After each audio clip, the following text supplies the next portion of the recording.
Rangers fans, welcome to Liberty Blue, the best Rangers podcast in town. I'm Andrew Chelney alongside Nick Zararis. We scream about the Rangers so that you don't have to. This is episode 76, live on Twitter, Twitch, and YouTube, and we are available wherever you get your podcasts as well. Nick, they beat the Flames, who, by the way, looked terrible in the Heritage Classic last night. They shut out the Oilers. They probably didn't deserve to beat Vancouver, but they did anyway. And if they beat Winnipeg tonight, well, according to Molly Walker, it'll be the first time in franchise history Rangers will win every game on a road trip consisting of at least 5 games. They look good.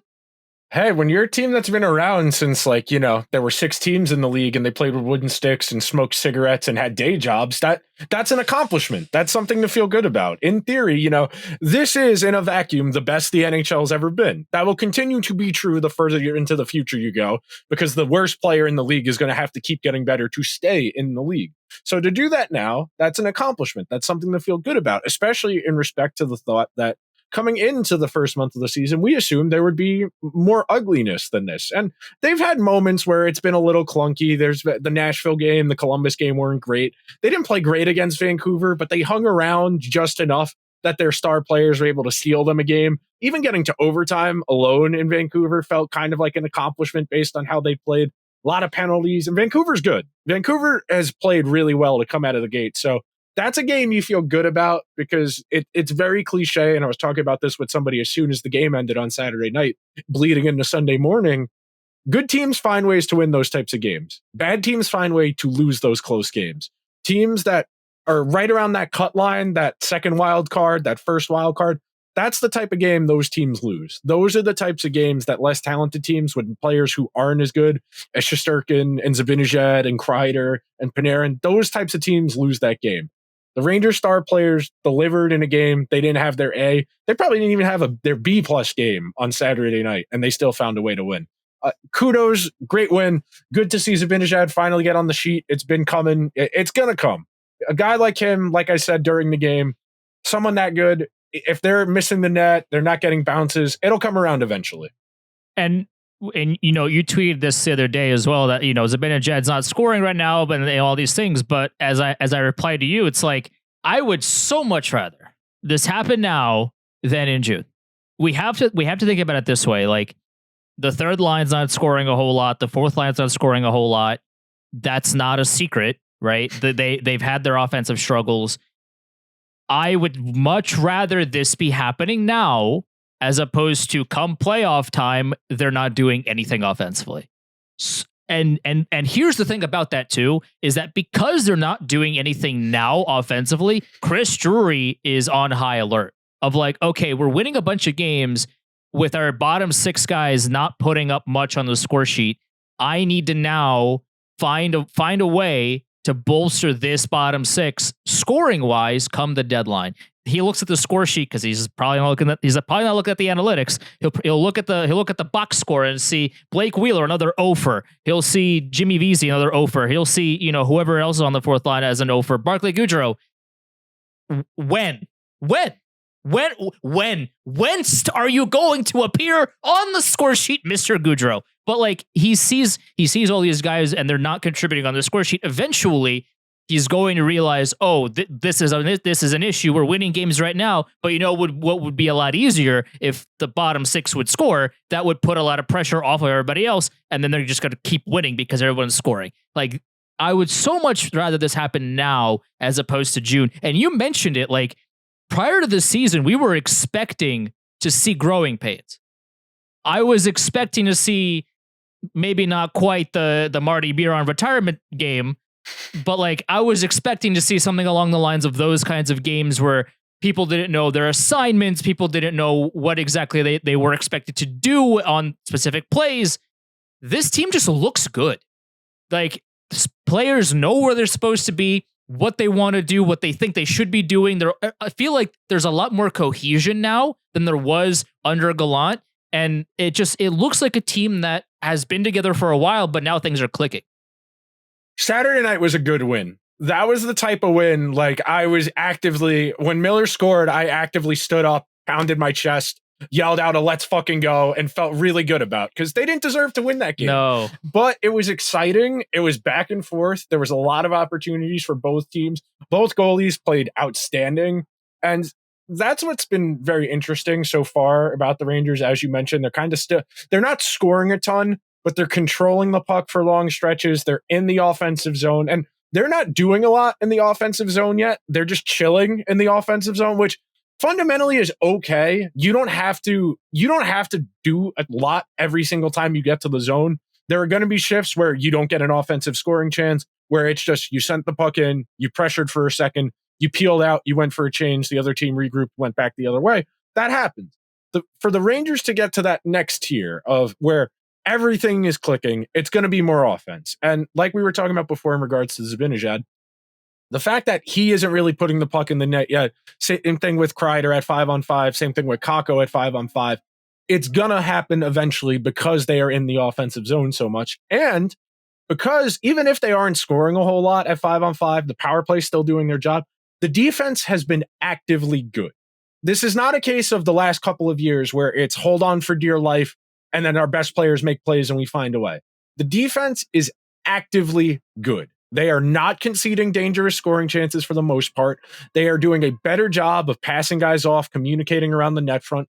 And most importantly, and I'm going to keep emphasizing this because we hammered this so much in the offseason, they are getting the puck out of the zone quickly and getting to offense. They are not turning the puck over. They are not looking to go laterally. They are going forward and out of the zone, short, crisp passes, or skating the puck out of danger. And that's something I've wanted for a while, because in a straight line, Trouba, Kreider, Zibanejad, Lindgren, all decent straight line speed-wise skaters, where if they're not being pressured, tell them to skate it out of danger, and then pass. You don't have to pass. And it's the key to being a good team, frankly, in most of these zones, in all three zones of the game, is to keep your feet moving. Don't just move the puck, move your feet. And that's something the Rangers, and you wanted to hit on the neutral zone, that's something that has been the case so far this year. They are moving their feet, and they are a lot more engaged. One of the things I've noticed, particularly over the course of these past couple of games, that they've done a really good job of is when the team is going off on a change, instead of just throwing it into the offensive zone, what they'll do a lot of the times, if you notice, I think like Panarin's really good at this, is he'll take it to the neutral zone and then spin around and pass it back to his defenseman, get off the ice. They keep possession alive, and then they'll get a change, get 3 new forwards on the ice, but they keep possession, and then they can hammer the offensive zone. That has been one of the best changes I've seen the Rangers incorporate this season. Instead of just throwing it away and then playing more defense after a change, they're keeping possession. They're not just throwing it away and saying, all right, the next 3 forwards, you're up because we're done. We're tired. No, they're getting new forwards on. They're in the middle of a change, but they're keeping the puck alive. They're kind of wasting a couple of seconds here to get people off and people on. And then they're taking the puck and entering the offensive zone, trying to create chances that way. And if there's no space, then you dump it with 3 fresh forwards. And then with that energy, you go in and then you attack. That's such a great change the Rangers have made to this point. Hopefully that continues, because all that does is 1, maintain puck possession, but 2, makes you play less defense, which creates more offense. You are keeping possession, you are maintaining it, and now the other team is like, okay, we got to get off the ice quickly because they have the puck. They didn't dump it in. Our defenseman doesn't have it behind our own net waiting for us to change. They have it.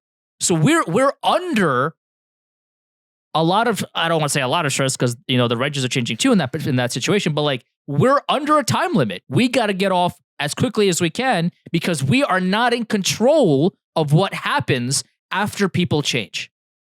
What used to be the case is the Rangers would dump it, they would change, the other team would then take as much time as they choose, and now they're in control. Yeah. The Rangers have flipped that. Now they're in control. And that's a change that I've really loved out of Laviolette's system thus far, and I hope that continues. It does look a lot crisper. There is I don't want to say it's like otherworldly attention to detail, But the little things do matter. It's the guy sending the puck into the offensive zone by himself, knowing, all right, I got to waste 12 seconds so we can change everybody else off the ice, but I got to make this forecheck so that way we can maintain. That was something we were a little concerned about coming into the season, was they didn't have a ton of guys with great forechecking instincts. Lafreniere has done a solid job of that as somebody who that's been in his game, but it just hasn't been that present for quite a while. So it's encouraging to see that. It's encouraging to see, as you mentioned, the better neutral zone play. And I pulled some stuff from the NHL's website, the new stats tracking website they pulled out, the NHL Edge site, which is, it's useful. There's still, we've only played 10, 11 games. So a lot of this data still needs to be sifted through, and we need more data to accurately, pinpoint some of this stuff. But at 5-on-5, they are 75th percentile of offensive zone time. That's good. We're above average. We're in the offensive zone. Like winning the Super Bowl. Because after watching what happened prior to this season, this is just, I can't believe what I'm watching. This is incredible.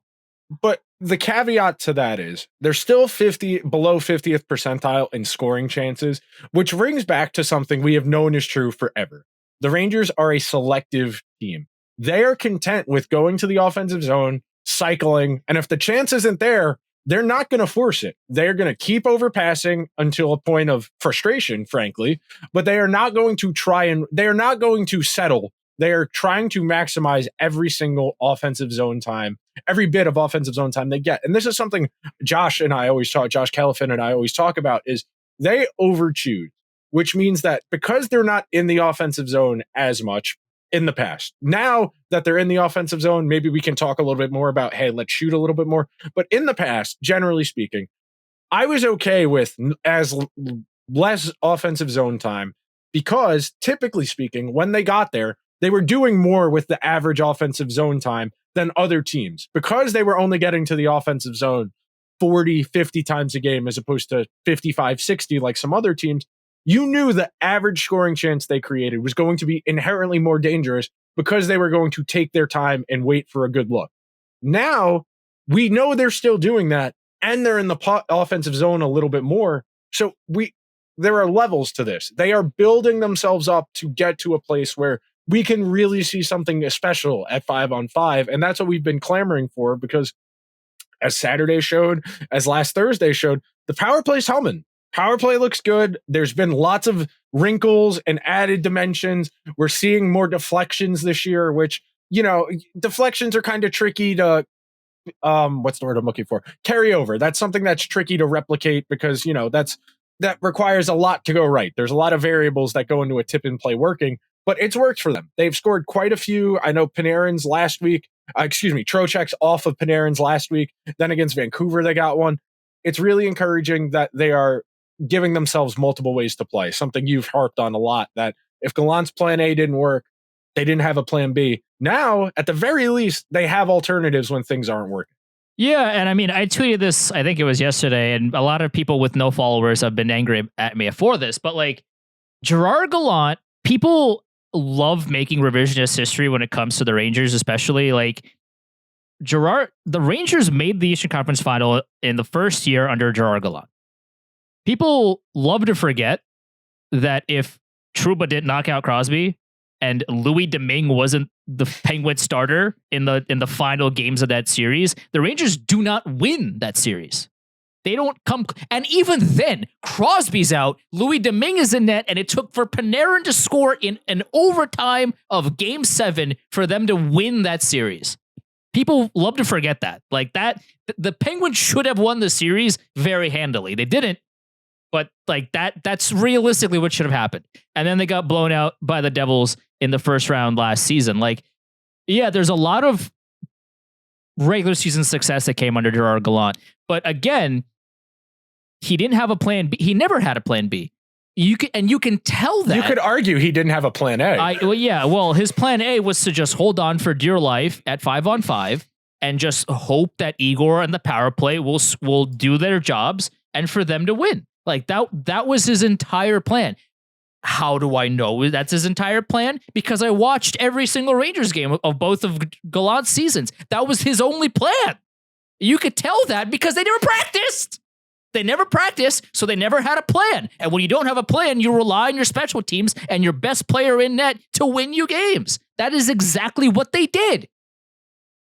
So when you do that, you are conceding 85% of the game. Most of the game is at 5-on-5, which the Rangers did not do a very good job of at all under Gerard Gallant. And now they're doing a much better job under a head coach that actually wants to practice these things and actually wants to do something in the neutral zone. So with Pierre Laviolette, it's not so much about the record right now. Yeah, they're winning a lot. They're winning games. They look good doing it.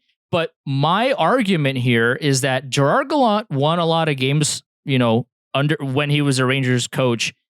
But a lot of those wins didn't feel like Gallant did anything to make them win.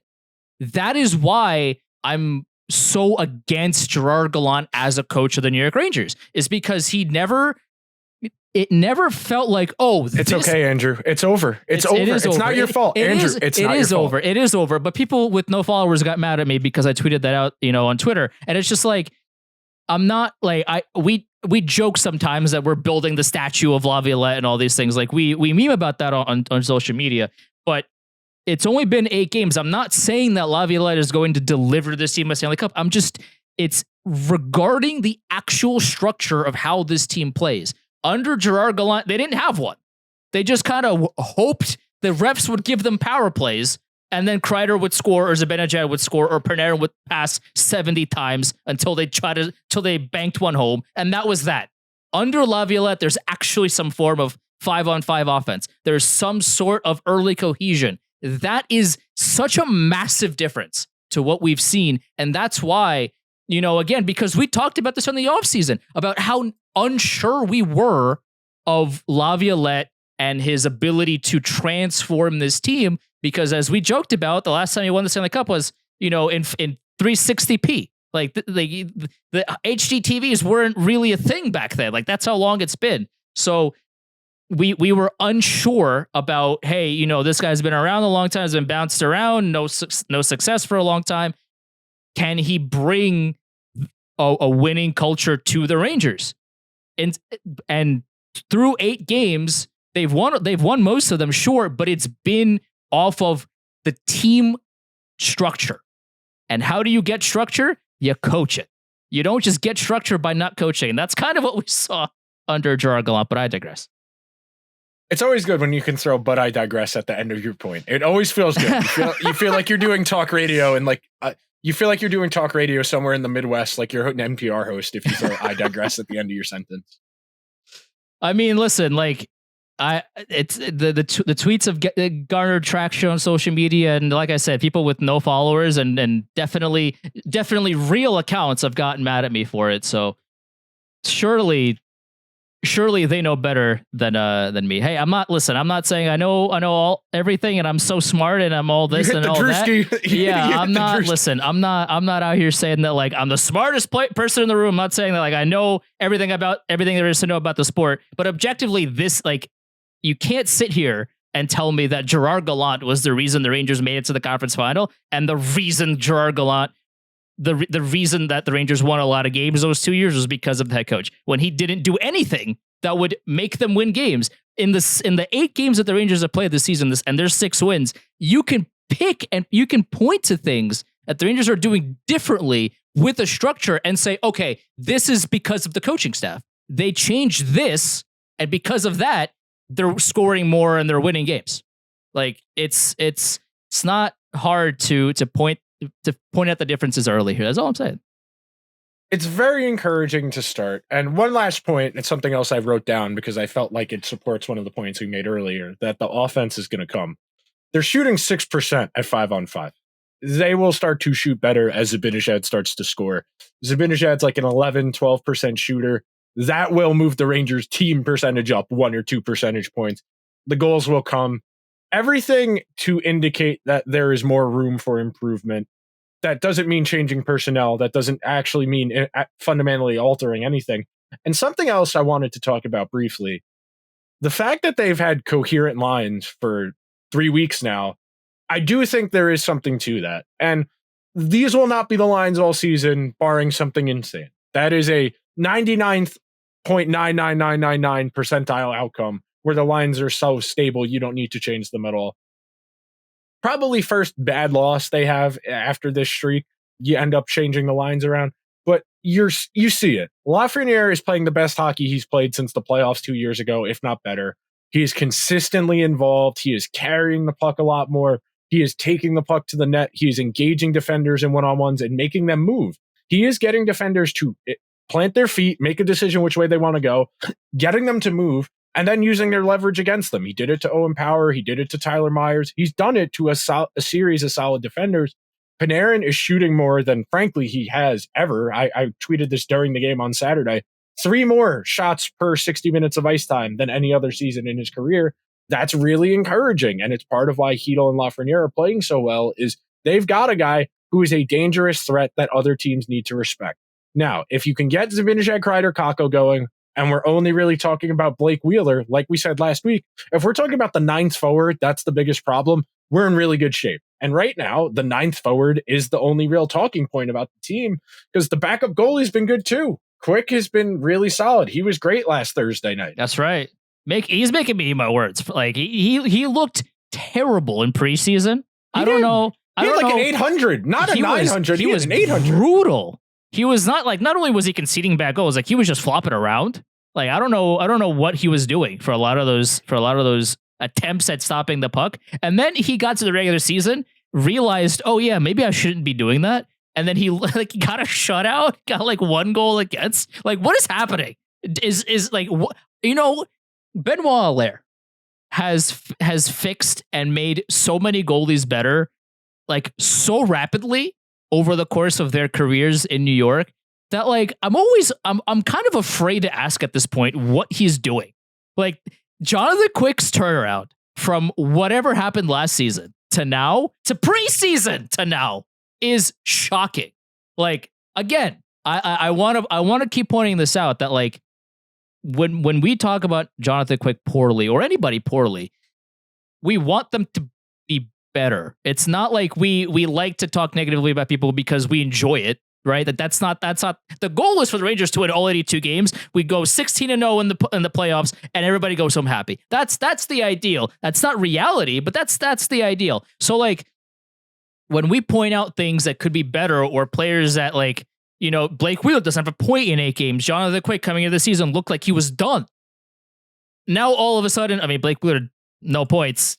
Can we get 1? That'd be cool. That'd be a good start. But Jonathan Quick looks really good. Like he was great. I don't even know like what to say at that point. Like the shutout against Edmonton, he looked confident in. He looked good in. He's got, I forget who else I think it was Seattle. One goal against. Like this is a goalie that all of a sudden went from flopping around like a fish out of water in preseason to looking good like 6 minutes later. I don't know what's happening. I'm afraid to ask, but you know what? As long as it's working, it's whatever. It's fine.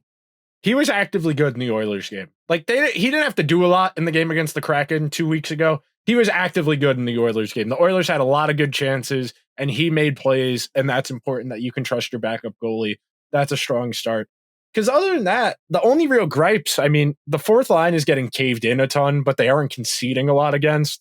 So you can live with that. You'd like them to be a little bit more in the offensive zone, even if it's just to have the puck down there as opposed to in their own end.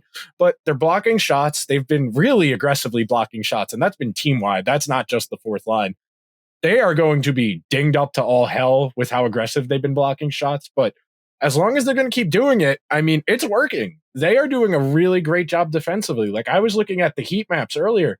They're 20% below average in terms of conceding against. They are, I don't want to say elite because, we've only played 8 games, but they are trending towards being one of the better defensive teams in the entire league at 5-on-5, which is not something the Rangers have been in 9 years, 10 years. The last time the Rangers were this good at 5-on-5, especially defensively, was 2014, 2015, and then 2013, 2014. So we're talking really good Rangers teams the last time a group was playing this strong defensively. I genuinely can't believe what I'm seeing. It's such a turnaround from what we saw under Quinn, under Gallant, like under that I'm almost at a disbelief as to how quickly this team it's not only has bought in, because you can buy into a system and it still takes a long time for it to appear on the ice in a consistent basis. Like we talked about, we were very prepared for a bad October because that's what happened under AV, and then eventually they went on they won a bunch of games and they made it to the final and all these things. We were prepared for that because it's a whole new system. These players have played under a head coach with one of the systems of all time, if you could even call it a system, because he never practiced. So how can you have a system when you don't practice? But that's beside the point. But like, when then you get to Peter Laviolette, who wants things done in such a specific way, and these guys have, again, it's only been 8 games, but it's been about a month at this point. They have incorporated small details into their games, like things that you wouldn't expect a team with a new head coach and a new system to have 8 games into a season, like the neutral zone stuff that we talked about. Panarin shooting at the puck a lot more. There's a team wide thought process of, okay, I'm gonna block a lot of shots. Like all of us are gonna block a lot of shots. We're gonna skate back defensively. Panarin's been so much better defensively. I don't know what Laviolette has told this man, because Panarin prior to was never shooting the puck and he was kind of gliding defensively. This man this season is shooting everything he's got all of the time, and he's hustling on defense. I don't know where this new. It might be the haircut. Maybe he's literally lighter. Therefore, I don't know. But Panarin is looking like a brand new player. He's looking so much more confident on both ends of the ice. He's looked really good. And again, through 8 games, you would have expected a lot more discombobulation, I guess you could say, from a team with a new structure. They've just looked like a team that's been playing under the structure for a long time. Like, it's just promising. All right. The comparison I have in mind is when you have a long-term substitute teacher in school, because like your teacher got pregnant or was out of work for a while. So while you have the substitute teacher, no one's really learning that much. Everyone's having fun. You're not getting graded that harshly. Whenever you take a test or hand in work, you know it's getting graded easily.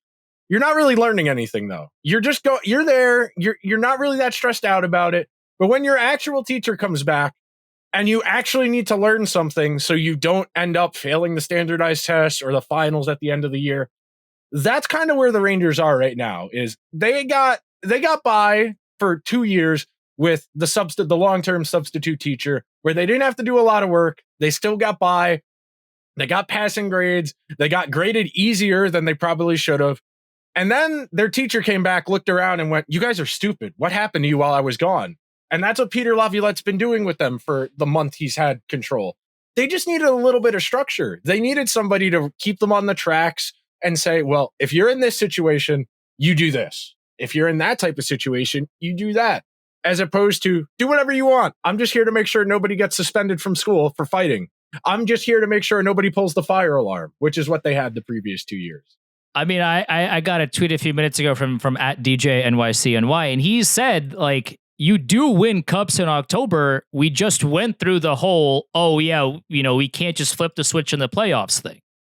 Which he makes a good point of like, yeah, the NHL isn't handing out the cup in October, but a lot of these good habits are built in October. You don't get to April, say, oh yeah, we could just flip the switch and everything's going to be fine, and then just win the cup. We saw that literally last season, and the Rangers got dumpstered by the Devils. Like, you can't have that attitude throughout the season that like, oh, these games don't matter or whatever. It's fine. We'll get to game 1 of the playoffs, so we'll start winning. You can't do that. The Rangers learned that the hard way. So that also might be part of why they're so, focused on the little things, especially early on, is because last season they did none of that. Had the expectation of, oh, we're so much better on paper that it doesn't matter. And then they got to the playoffs where it did matter, and they got their doors blown off. So that's a good tweet. Like I don't disagree with that. And it's a lot less lip servicey, because they said that last year. Yeah. I vividly remember during an intermission, one of the first games Patrick Kane was on the Rangers, him saying, well, I know I just got here, but we have to know we can't just turn it on as soon as the playoffs start, that we need to start forming good habits now. And then they did nothing to form those good habits in the final 12, 13 regular season games before the playoffs. In respect to the stretch coming up here, Winnipeg, interesting team. They're kind of off to a weird start. You got to respect any team that has Hellebuck as far as just, it's not going to be easy to score. They're a decent transition team. Someone like Nick Ehlers, I'll be very curious to see how they try and handle him. What are you looking for? We always say we'd like to come away with at least 3 out of every 6 standings points as your baseline, and then more than that. They got 3 games over the course of the week, which again, like we complained about last week, why are we only playing 3 games a week where we've got 2 games really bunched up and then 1 game as a standalone at the beginning of the week? Give me more hockey, Gary Bettman.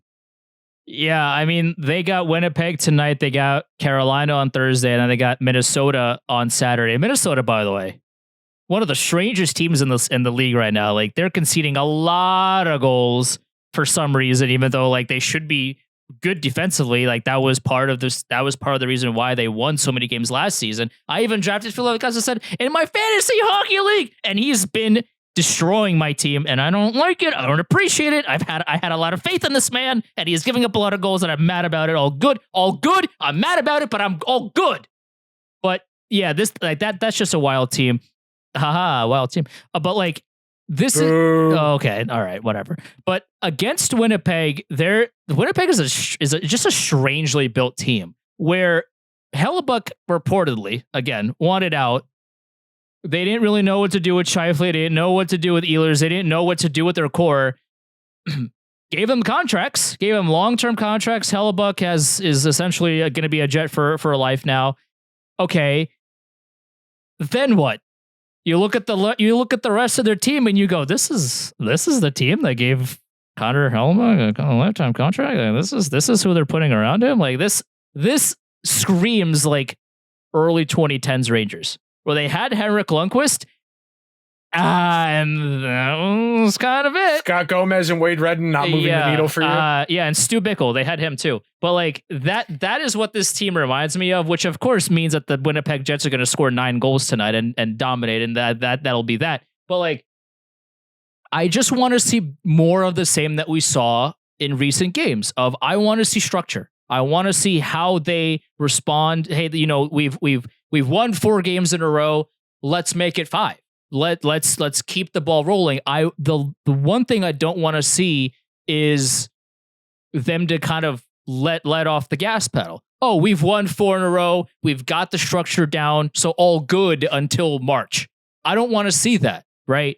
That the whole point, as we talked about, is continuing to build good habits, is continuing to understand that at every regular season game is important. Yes, we're a really a good team, and we're going to make the playoffs and all these things, but we still have to continue to build on the good foundation that we've built for ourselves, and to continue on etching away. And then when we get to the playoffs, we'll be a well-oiled machine because we've spent the last few months perfecting our craft. I want to see more of that. Obviously, the ideal is winning every game for the rest until the end of time. The ideal for any week is 2-1. That's like that's the ideal in the real world, because then you just cruise in the playoffs, and then that you just that's the ideal in a realistic setting. I would like to see them beat Winnipeg, if only to complete this road trip with all 5 wins, first time in franchise history. They'd be able to do that, so that'd be just cool for them to come back home and then play Carolina on Thursday.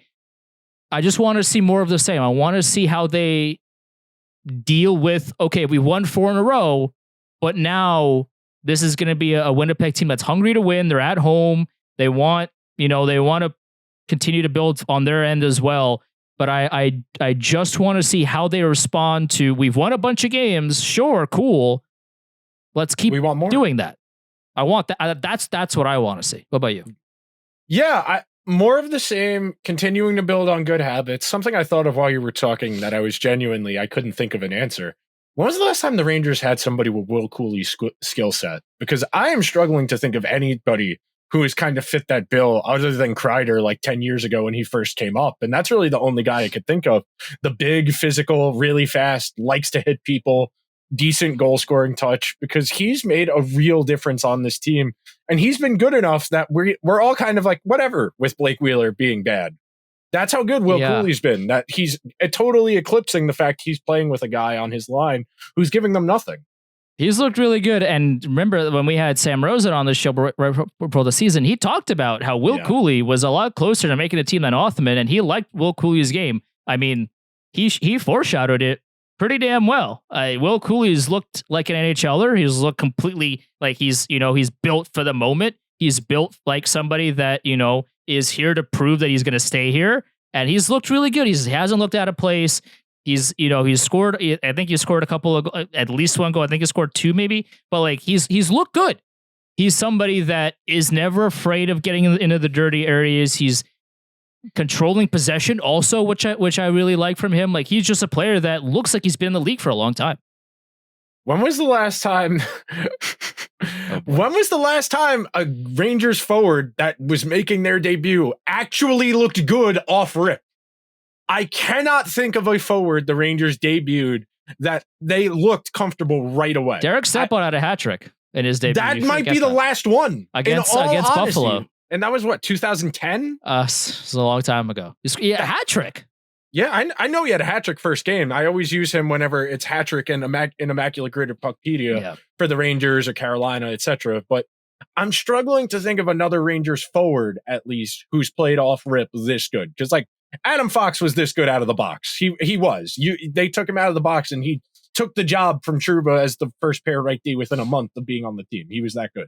Yeah. But if you have an answer to that question, by all means, please let us know the last time a Rangers forward hit the opening night roster and was this good off rip. Because I don't know. He didn't make the opening night roster, but I do remember when they debuted him in the playoffs that Chris Kreider was pretty good. Yes. He looked ready to go because he was also 2 years of college hockey before he played. So he had a little more seasoning on him than Cooley did, but still that we're talking about like 10 years ago, the last time a Rangers prospect debuted and actually looked comfortable right away. Because that matters. And that's something I think we can tie a bow on and wrap this episode up with before we talk about one more thing, is just the confidence and I don't want to say familiarity because that's not the right word, but the attitude, the mentality, the comfort level, all of that stuff bleeds into how confident the team is playing.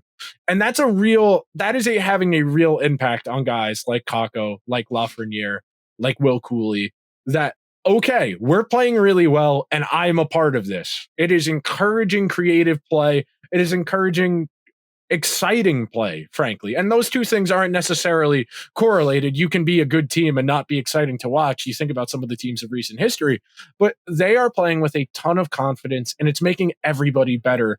And that's part of why I feel like the vibes are so good right now, especially on social media, is that the team's playing well. Everybody's in agreement that they're playing well and they still can get a little bit better. And the team is actively having fun while they're playing this way. It's just really good to see. And again, I don't want to get too over hopeful. This is just because it's sports. This is how you get let down very, very catastrophically. If you kind of let hope dictate, how you feel about a team, but they've genuinely looked really good. Yeah, they had a stinker against Columbus. They had a stinker against Nashville, but against, Vancouver was a really good team. They looked really solid when they played them. Like that was not a team that they could just roll over, and just kind of look for the next game. Like the Canucks this season look like a dangerous team, but the Rangers, maybe they shouldn't have won that game, but they did anyway. They found a way. They found a way. They found a way, which is the most important thing. Like, I understand McDavid didn't play in Edmonton, but they still shut him out. Seattle was a good team, and they handled them pretty well. Yeah, Calgary's definitely one of the teams of all time right now, and they are busting really, really hard. But you still if let's say Calgary does win that game, and then they get the ball rolling, and then all of a sudden that fixes their season. As an example, the Rangers didn't let that happen. They're doing a really good job of playing whoever's in front of them. Because what they used to do in the past, especially against teams like Arizona and other bad teams, they would just show up, pretend that they've already won the game, and then look forward to the next one. Now it seems like, yeah, there's a little bit of that in Columbus. There's a little bit of that in Nashville. But like they've done a much better job of being like, forget who we play after this. Let's just focus on winning this game, playing the right way this game, and then we'll focus on who we're playing the next game. I think they've done a better job of that. And again, like it's just one of those things where I don't want to get too hopeful about it, but they've genuinely looked like a well-oiled machine. And I can't help but be a little bit hopeful. Like, I'll be honest. All right. Last thing I want to touch on today's episode. What happened to Adam Johnson is terrible. Yeah. There's no other conversation that needs to be had beyond how do we make sure this doesn't happen again. Yeah. That is the beginning and the end of the conversation for me in regards to safety. We harp on safety a lot in regards to fighting, hits to the head. This is something we cannot entirely prevent. There are always going to be accidents, tragedies. There are more things hockey in general, not just the NHL, can do. That's all I ask. I struggle to imagine the NHL will institute any type of mandatory equipment changes before the season ends because of the way the NHL operates. But it should not take the loss of life for people to be actively trying to make the game safer. That's the most upsetting thing about this is it took someone dying for everybody to have a conversation about something that, frankly, everybody should kind of be. What do you mean they don't have any protection on their wrists or throat? What do you mean that they're on the ice against people who have knives on their shoes? What do you mean we're not trying to make the game even safer? That's part of making the game better, is making it safer so more people can experience it at every level. I would like to see something. I hope the NHL does something. I really, unfortunately, doubt the NHL does anything. It starts with the grassroots. You need to have minor leagues and peewee leagues and all the other leagues, throughout North America and obviously also, beyond as well. But if you wanted to trickle it into the NHL, you got to start in the North American atmosphere. You have to mandate neck protection. And I'm sure they do make like wrist protectors and all that. I'm sure they do. I haven't seen them like out in the wild, so I can't, speak to. I was also a goalie growing up, so like I can't really speak to if they help, if they maybe hinder your ability to stick handle. I can't really speak to that, so I don't know. And I won't pretend that I know. Like, listen, it's okay not to know things, right? You could just be like, yo, I don't know, and that's what I'm doing right now. So I can't speak to wrist protectors, but I feel like neck protectors are such like such a small thing to be mad. People have been mad about it. I've seen people flail on Twitter about how dare you, try to say that like neck protectors are like a good thing. Like, dude, those people, I don't know what they're doing. I have no rebuttal towards what they're saying, but it's just like, it's such a small detail that one, it doesn't change the way that you play, right? At least with wrist protectors, I can see where there's a potential for it to maybe impede the way you stick handle or move your wrists, or I don't know. With neck protectors, it's like, dog, all you're doing is, looking left and right to like, that's not going to change the way you look. I get it's not very cool, but like, would you rather have it on your neck or the alternative? That's the thing here. We're not talking about like play. We're talking about life and death, which every now and then when sports grazes life and death situations, you need to see fundamental changes to improve upon it. Hopefully this is the catalyst for that change that we all need, because we all love hockey, but we don't want to have to grapple with these types of situations. It's terrible what happened. I know the Penguins are doing stuff for him. He was a Penguins alumni, played a couple games for them a few years ago. You just want to see some type of change from the NHL. And like you said, the way you do this is you start at lower levels so that by the time guys get to the NHL, it's all they've ever known. They're not going to ask any questions about it, whatever. If you start from 4-year-olds, 5-year-olds, by the time they get to the NHL, they're never going to question. And they'll just, like, it'll be norm for them. But in any case, Nick is frozen, so all good.